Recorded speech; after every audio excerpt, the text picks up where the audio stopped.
Authentique et humaine, elle parle avec franchise.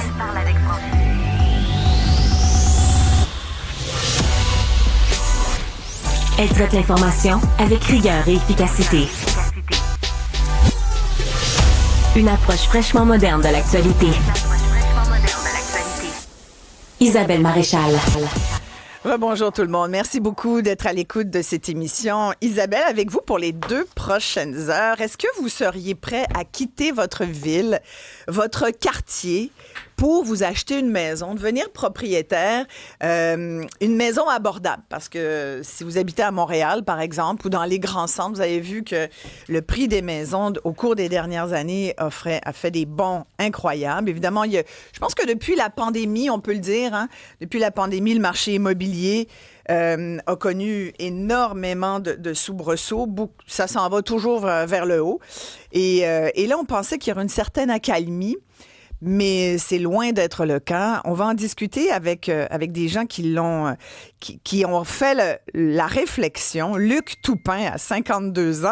Il est à la recherche d'une propriété. Il a un budget de 520 000 $. Ce n'est pas rien, 520 000 $. Il vient de vendre son condo, un 4,5 qu'il possédait dans l'arrondissement d'Annecy-Cartierville. Il habitait là depuis 14 ans. Il est avec nous. Bonjour, Monsieur Toupin. Bonjour, bon matin. Alors là, vous avez décidé de vendre votre condo et d'aller peut-être vous magasiner une maison à l'extérieur de Montréal, j'imagine. Mais c'est exactement, oui. C'est un projet de vie. Des fois, on revoit nos priorités dans la vie selon nos projets, nos désirs et l'économie aussi, hein. Oui, effectivement. Là, vous habitiez à Montréal depuis près d'une quinzaine d'années. Avez-vous regardé dans votre quartier, Annecy, Cartierville? Aviez-vous regardé un peu? Oui, dans les dernières années, j'ai toujours jeté quand même un œil. Il y avait des propriétés qui pourraient cadrer vraiment dans mon budget, mais avec un investissement de rénovation monstre. Donc, ça devenait un peu moins intéressant de s'engager dans un champ de bataille là, pendant 1 an, 2 ans, en rénovation de salle de bain et tout ça. Donc, la solution la plus simple, c'est d'aller voir un peu plus loin pour en avoir plus pour le budget là, que moi, je possédais. Bien, vous avez regardé quand même dans le quartier, puis vous avez rien trouvé, donc, qui était dans votre fourchette de prix, mais qui n'avait pas besoin d'être... il n'y avait pas de clé en main, mettons, là. C'était des gros travaux, là. Oui, effectivement. Des salles de bain avec les bains anciens, là, des bains roses, des comptoirs verts, les armoires de cuisine à refaire entièrement, les planchers également. Donc, on s'aventure dans des gros travaux pour un achat de propriété dans les 500-520 000 avec une estimation de 150-200 000 à mettre en travaux. Ouais. Ça devient un petit peu... pour moi, je trouve que c'est exagéré. Ouais. Donc, l'accessibilité est rendue beaucoup plus difficile. Oui. Fait que là, vous avez fait une liste. Donc, vous vous êtes dit, bon, pas le choix. Je vais devoir regarder à l'extérieur de Montréal. Est-ce que vous avez un coin en particulier, Luc, où vous vous dites, ben, je vais regarder dans cette région-là, parce que vous travaillez quand même à l'hôpital du Sacré-Cœur de Montréal, dans le nord de la ville. Exactement. Vous changez pas de job en même temps que vous changez de maison, là? Non, mais il y a une possibilité. On sait que maintenant, ce qui a été voté, notre ancienneté pour nous va être reconnue, mais pour l'instant, c'est sur papier. C'est pas sur pratique. Donc, de changer de milieu hospitalier, c'est-à-dire que je recommence à zéro dans mon ancienneté et je perds mes privilèges. Donc, je veux pour l'instant pas trop m'éloigner de mon lieu de travail. Présentement, je suis gâté. Mon condo, il était à 8 minutes de marche de mon travail. Wow. C'est vraiment un grand privilège. Donc, je sais que je dois faire des concessions et m'éloigner. Ben, si je veux trouver quelque chose où je vais pouvoir réaliser mes rêves, continuer à m'accomplir vous avez pas le choix. Dans mes passions, les choses que j'aime. OK. Puis là, donc, vous avez une liste de critères. Puis vous dites ces critères-là sont non négociables. Oui, mais je vais passer peut-être le restant de ma vie dans cette propriété-là. Donc, je dois y trouver les critères primaires que moi je recherche pour que cette propriété-là ait réellement une valeur à mes yeux, à moi. Sinon, ça va être un appartement, un logement, ça va être quelque chose où je pourrais pas réaliser mes rêves, d'avoir une piscine, d'avoir mon studio de photographie et mon studio de musique. Ça me prend une place pour mes animaux, j'ai mes chiens, j'ai mes oiseaux. Ouais. J'aime jardiner, donc ça me prend. Donc, vos critères, c'est quoi, Luc? Vous voulez que ça soit dans un quartier familial? Vous cherchez une maison ou un condo, une copropriété? Vous êtes branché là-dessus? C'est une maison. Une maison. Je veux ma propre autonomie. J'ai expérimenté les condos. Les condos, ça peut être bien pour certains gens et ça peut être bien quand c'est bien entretenu et bien géré. On sait que la loi 91 qui s'implante de plus en plus au niveau des condos et il y en a beaucoup qui sont pas préparés et ça, malheureusement, ça cache toujours des frais cachés. Ouais. Donc, c'est aussi une problématique, là. Fait que donc, une maison, vous dites ça vous prend minimum 3 chambres. Vous voulez une piscine aussi, un terrain, un espace jardin et la possibilité de construire un garage s'il n'y en a pas déjà un. Fait que là, c'est quand même beaucoup de critères. Oui, mais des fois, ça peut être... je peux romancer. Ouais. Si on peut pas construire un garage, peut-être qu'il y a une possibilité d'un carport. S'il n'y a pas de piscine, s'il y a l'endroit, mais je pourrais l'inclure dans des projets futurs d'installer une piscine.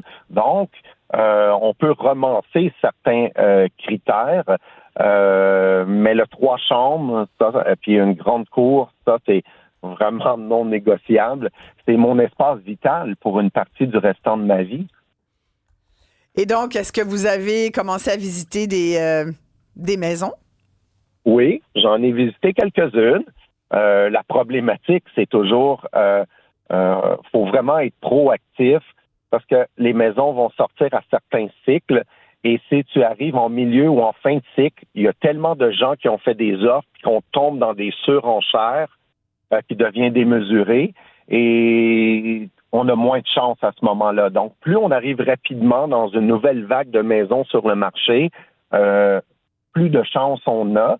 Et il faut chercher vraiment des maisons quand même beaucoup en dessous de ce que moi je recherche pour être capable de faire une surenchère. Ouais, ça, c'est vraiment pas évident. Restez là, Luc, avec nous, Myriam Ravigna. Elle est kinésiologue. Elle est en couple depuis 6 ans. Elle, comme vous, Luc, elle souhaite acheter une maison avec son chum, Philippe, qui est aussi kinésiologue, n'est-ce pas, Myriam? Oui, exactement. Voilà. Vous travaillez tous les deux en télétravail. Vous regardez secteur Rive-Sud, centre du Québec. Vous êtes vraiment ouvert à aller quand même relativement loin de votre milieu de travail, là. C'est l'avantage d'être à notre compte. On travaille de la maison à 100%. Donc, pour nous, on peut travailler de n'importe où dans le monde, si on voulait. Ouais. Donc, on n'avait pas de difficulté à s'éloigner des villes parce qu'on n'a pas besoin de se déplacer pour aller sur notre lieu de travail. Donc là, vous êtes où en ce moment? Vous habitez où? On habite à Saint-Basile, sur la rive sud de Montréal. Et vous cherchez dans quel coin? Idéalement, on cherchait quelque part entre Saint-Hyacinthe puis Drummondville pour pouvoir être un peu plus en campagne que la rive sud de Montréal. Ouais. Et là, vous avez visité des trucs? Oui, en fait, on a déjà trouvé notre maison par le temps qu'on se parle. Wow! OK! Ben, parlez-moi-en de votre nouvelle propriété. Oui, donc on déménage exactement où on voulait, donc entre Saint-Hyacinthe et Drummondville, dans un petit village en campagne. Ça a été une des premières maisons qu'on est allé visiter. On a été chanceux, on est tombé sous le charme, on a fait une offre d'achat. On était seulement 2 à faire une offre sur cette maison-là et on l'a eu. Donc, on a été très chanceux dans le processus et on est super reconnaissant de ça. Il y en avait dans le Journal de Montréal, entre autres, on avait vu 3 options pour vous. Est-ce que c'est une de ces 3-là? Oui, c'est la maison qui était située à Upton qu'on a eue. Qui est à combien? Elle était 399 000. Wow! Donc là, c'est une maison qui a 2 chambres à coucher, une salle de bain, salle d'eau, 14 000 pieds carrés de terrain. Le sous-sol est aménagé. Il y a un spa inclus dans la propriété. C'est quasiment le jackpot, ça.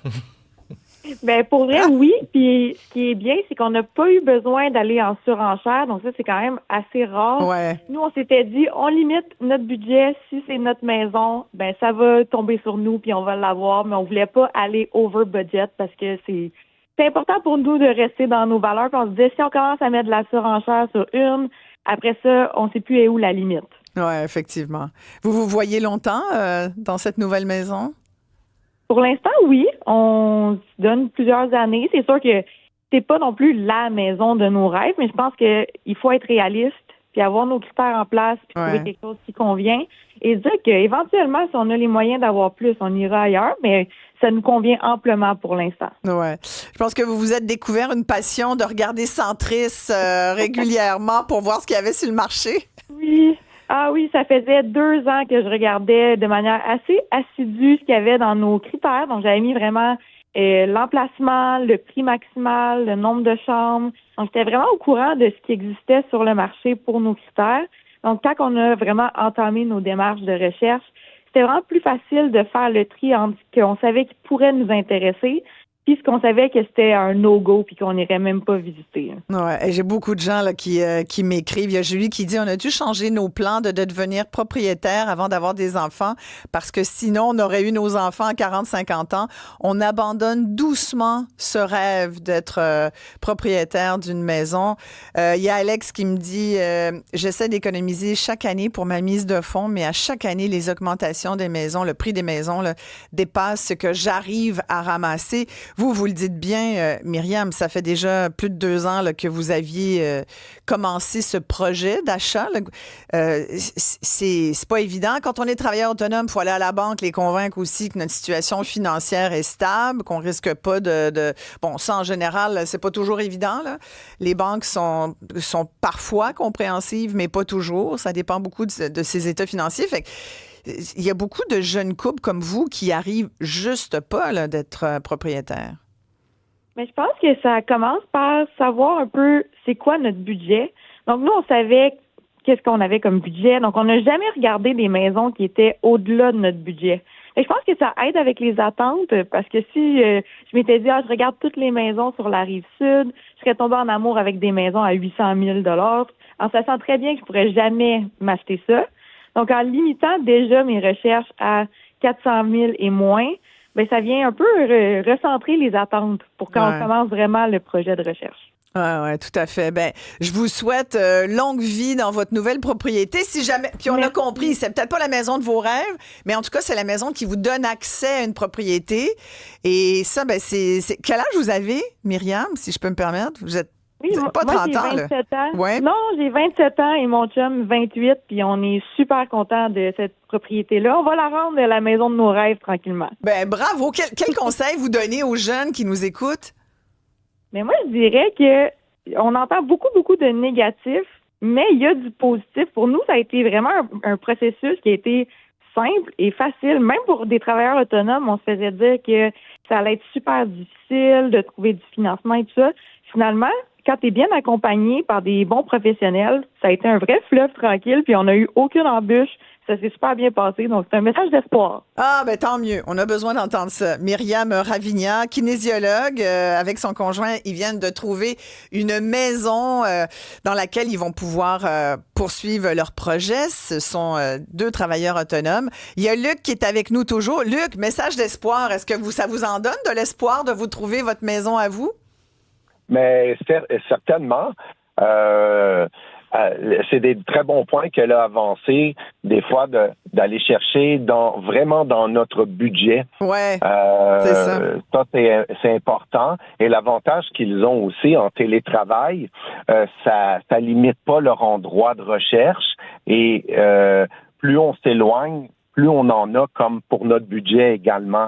Donc, mes félicitations pour votre propriété en passant. Ben oui. Puis vous, Luc, est-ce que vous êtes prêt à aller jusqu'où? Ce serait quoi votre limite mentale? Là, de dire, si ça me prend plus... J'imagine que plus d'1 heure de voyagement là, pour vous rendre à l'hôpital tous les matins, là, ça serait peut-être votre limite. Là. Je ne veux pas vous en mettre une, là, mais... Mais oui, vous avez vraiment raison.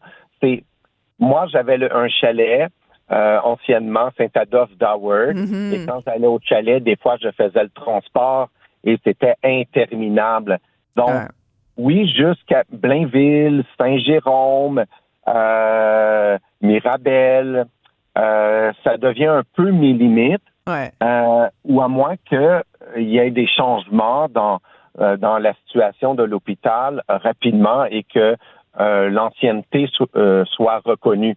À ce moment-là, je pourrais changer mes endroits, je pourrais m'éloigner davantage car j'aurais la possibilité de changer d'établissement sans perdre mes avantages. Oui, tout à fait. Luc Toupin, on vous souhaite de trouver la maison que vous souhaitez. S'il y a des gens qui nous écoutent, qui ont une maison à vendre dans ces coins-là, dont Luc vient de nous parler, ils cherchent une maison quand même avec un petit coin jardin, idéalement une piscine ou en tout cas la place pour en mettre 3 chambres. Minimalement, 3 chambres. Voilà. Puis dans une fourchette de 520 000.